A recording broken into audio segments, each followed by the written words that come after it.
melototin saya jemaah tuh. Oke.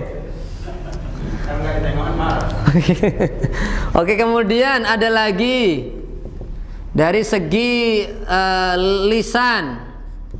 Mulailah lisan atau lidah. Yang pertama dari bongkot atau pangkal. Dari lisan ada jauh, ada halak, ada lisan, lidah. Bagian pangkal dulu, nanti ke depan sisi sampai pinggir sampai ujung nanti. Dari yang pangkal hanya dua huruf. Yang pertama adalah qaf sama kaf saja. Saya tidak panjang lebar sifatnya, nanti ada lagi. Qaf sama kaf ini keluar hurufnya atau makhrajnya adalah dari lisan atau lidah atau ilat kita, ilat lidah ini lah, ya. Tapi bagian depan apa sami apa mana pangkal bagian bongkot. Kalau saya gambar, umpamanya ini gigi atas, ini gigi bawah, ini the cangkem, sirah the cangkem ya. Tahu cangkem enggak? Oh ya udah cangkem lah ya. Kemudian ini ada lidah, namanya lidah di tengah. Lah yang paling bongkot ini diangkat, nempel medok sampai atas ini, ketemu lak-lakan langit-langit kita ini, ko. Nah itu keluarnya ko. Nempel, pel, ini adalah huruf ko. Semuanya coba.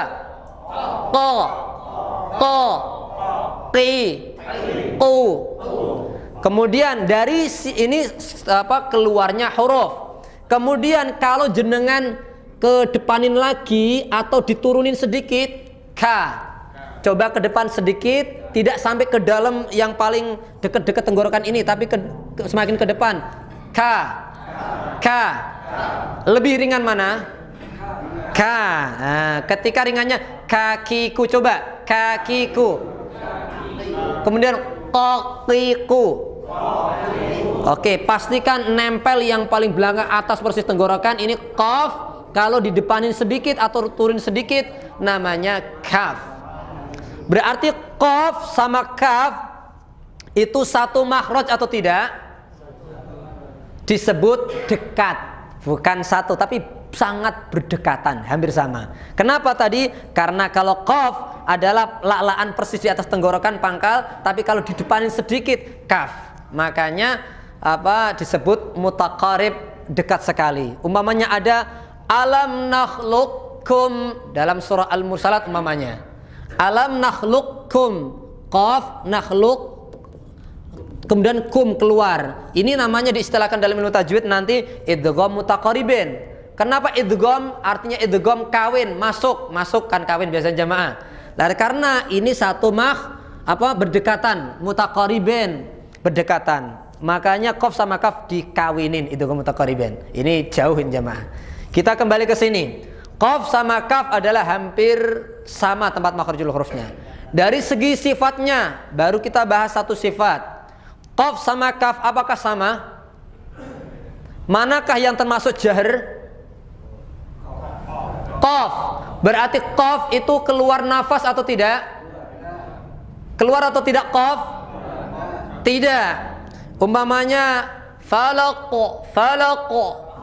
Kalau antum baca qul a'udzu birabbil falaq, ada ko, ada nafas yang jebret keluar. Oh, berarti masih salah. Manggu awas tak paham sampean. Karena ini dari sini saja, belum yang lain ya. Qaf. Adapun kaf, oh pasti keluar. Kakiku keluar pasti. Oke. Kalau kita tambahi yang kedua, sifat yang kedua, ada sifat isti'la, syiddah. Pertama syiddah. Yang kedua adalah, ini aja deh, pakai syiddah. Syiddah seperti tasydid, artinya tekan, penekanan, ketahan. Keluarnya itu tidak mudah, keluarnya itu seperti ketahan, kerem gitu. Lah hurufnya syiddah itu apa? Kalau dalam syair-syair tajwid tadi disebutkan ajid qatin bakat. Ajid, ini dalam syair ilmu tajwid, ajid qatin bakat.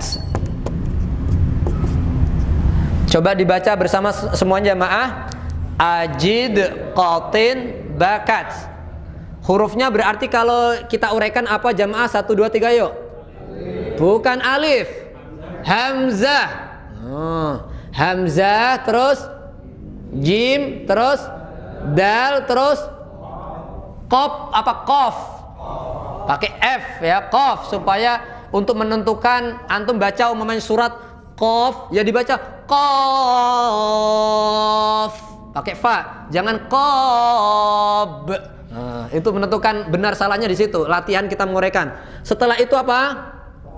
To, oke. Kemudian ba, kemudian kaf, kemudian ta. Oke. Ini yang di syiddah. A keluarnya juga berat, apalagi ketika sukun. A, aj, ad, sangat ketahan. Itu disebut syiddah. Lawannya syiddah ada istilah rokhawah. Ar-rokhawah. Rokhawah ini yang keluarnya ringan sekali. Lah di tengah-tengah syiddah, antara syiddah dan rokhawah ini disebut tawassutu, at-tawassutu, tengah-tengah. Dia tidak terlalu ketahan, tidak terlalu juga ringan keluarnya. Hurufnya hanya disebutkan para alim ulama tadi lin umar. Apa jamaah? Lin umar. Hurufnya kalau kita uraikan apa saja jamaah? Lam, nun, ain, mim, ro. Maaf kalau tulisannya saya nggak bisa jelek jamaah ya, maaf ya. Berarti ada berapa jamaah? Hurufnya 5. Kalau antum nggak hafal yang ini, biasanya bapak ibu ini hafal huruf qalqalah, huruf yang mantul ketika sukun ada 5. Apa itu? Baju di toko. Kalau kita tulis hurufnya apa saja tadi? Ba, jim, dal, ta, qaf, ditambahi hamzah, ditambahi kafta. Oke. Jamaah yang dimuliakan Allah Subhanahu wa taala, tengah-tengah tadi lin umar. Kalau kita baca maaf la seperti tertahan berat sekali, itu nanti masuk syiddah. Makanya tidak boleh la ilaha illallah kayak terlalu berat, nggak boleh karena itu masuknya syiddah. Juga tidak boleh dibaca seperti terlalu ringan, lalilu, seolah-olah rasanya ujung lidah ujung lidah bukan pinggir lidah. Padahal lam itu adalah ujung bagian pinggir. Kalau saya melet bagian pinggir sedikit, ujung pinggir, tapi paham maksud saya? Itu la. Kenanya ya pinggir itu, bukan ujung la. Kalau antum ujung banget la, nanti ya terlalu ringan. Paham maksud saya? As juga sama. Ain tadi terletak di tengah apa di bawah apa di atas? Tengah. A, coba semuanya. A. Tidak perlu tidak perlu kalau terlalu ingin ya nggak jadi, tapi benar tengah-tengah saja. Tengah-tengah. Oke, selain 1, 2, 3, 4, 5, 6, 7, 8, 9, 10, 11, 12, 13, sisanya ini adalah masuk ringan keluarnya. Seperti apa coba? Seperti apa yang ringan ini? Seperti apa? Sa, ringan. Sa, sya. Ketika shin tidak perlu sya, nggak perlu a'udzubillahi minasyaiton, terlalu syaiton, tidak. Dia termasuk punya sifat yang rokhawah, ringan keluarnya. A'udzubillahi minasyaisyashishu, ringan sekali. Nggak perlu sya. Shi nggak perlu ditekan, nanti masuknya syiddah malahan. Paham saya jamaah? Ini paham, maguk-maguk, bener paham ya? Awas tak paham sampean. Oke. Makanya kaf ini, kaf dari segi syiddah, tawassut, rokhawah termasuk huruf apa? Kaf. Ini kan sedang kita bahas qaf sama kaf. Dari segi syiddah sama rokhawah, qaf kaf ini termasuk sifat yang masuk kemana? Ada syiddah, ada tawassut, ada rokhawah. Yang masuk mana qaf sama kaf? Hah?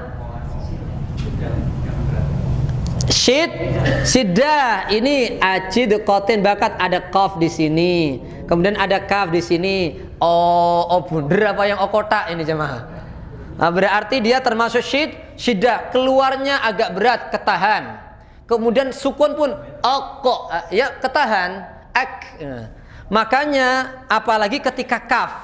Kalau ko benar-benar berat keluarnya.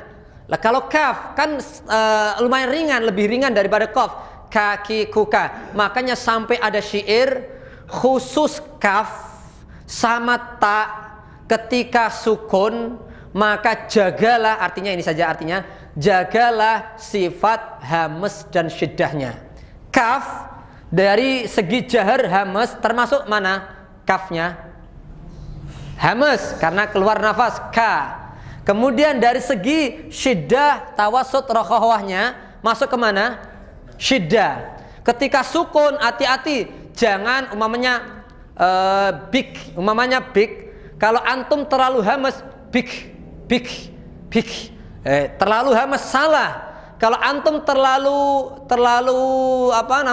syiddah big, nggak keluar hamas, salah. Allahu Akbar, salah atau benar? Salah. Kenapa? Karena baru ada syiddah tapi belum ada hamasnya. Allahu Akbar, ketahan, benar ketahan. Dan posisi makharijul hurufnya udah benar.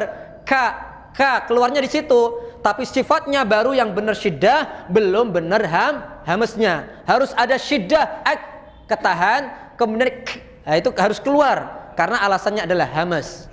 Paham? Allahu Akbar.